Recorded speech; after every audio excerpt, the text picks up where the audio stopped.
妈，中秋节快到了，你带我们去烤肉好不好啊？烤肉太棒了，阿虎妈妈带我们去了。你们这么想去烤肉啊？对啊，到溪边烤肉最好玩了，可以一边烤肉一边玩水。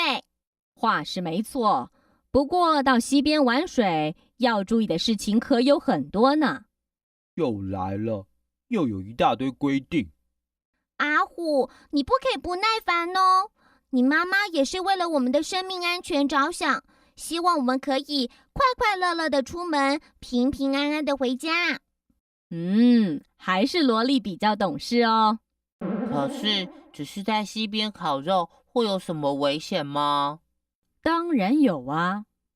第一，当你在溪边的时候，注意不要太靠近溪流或涉溪。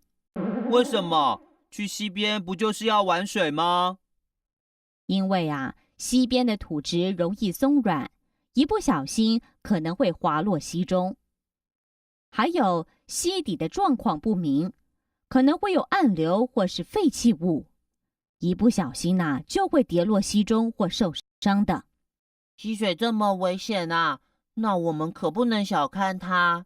第二山洪来的时候，溪流会变得湍急，水位呢跟着上升变浑浊，大量的树枝还有垃圾会飘下来，应该立即的往岸边高处移动。我知道，之前大新闻也有报道，在台北县山区就曾经发生2件因为午后的大雷雨造成溪水暴涨，让好多名在溪边活动的民众遭到洪水围困。幸好最后在消防人员全力抢救下，全数都平安脱困了。所以溪水暴涨可能会冲走人命，我们一定要小心注意才行。哟，不错哟，萝莉你的知识很丰富呢。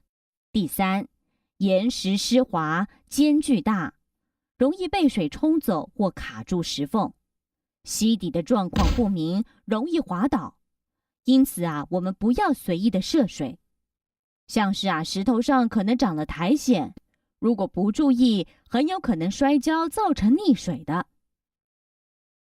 第四，在溪边玩耍千万不要跳水，跳水与戏水游泳不同，需要有专人指导和适合的场地。如果随便跳水，头部很可能会直接撞击岩石，或是颈部断裂。第五，台湾的溪河因为山高水急，流速湍急，河底坡度大，经常隐藏暗流漩涡。第六，如果不幸在溪流落水的时候，应该尽量使脚朝水流下游的方向呈仰姿，并且设法靠岸或者是抓住固定物。哇哦，看来我们要牢记的项目还真不少呢。其实，在溪流戏水，不熟悉溪水深浅或有没有漩涡泥沼，最好避免下水。尤其看似平静无波的水面，往往隐藏的危机最大。原来如此啊，阿虎妈妈，你放心，我们一定会记住你交代的事情，不会给你添麻烦的。你们可要说到做到哦。如果你们表现好的话，等烤肉完我再带你们去玩仙女棒。哇，太好了，太好了，妈妈万岁！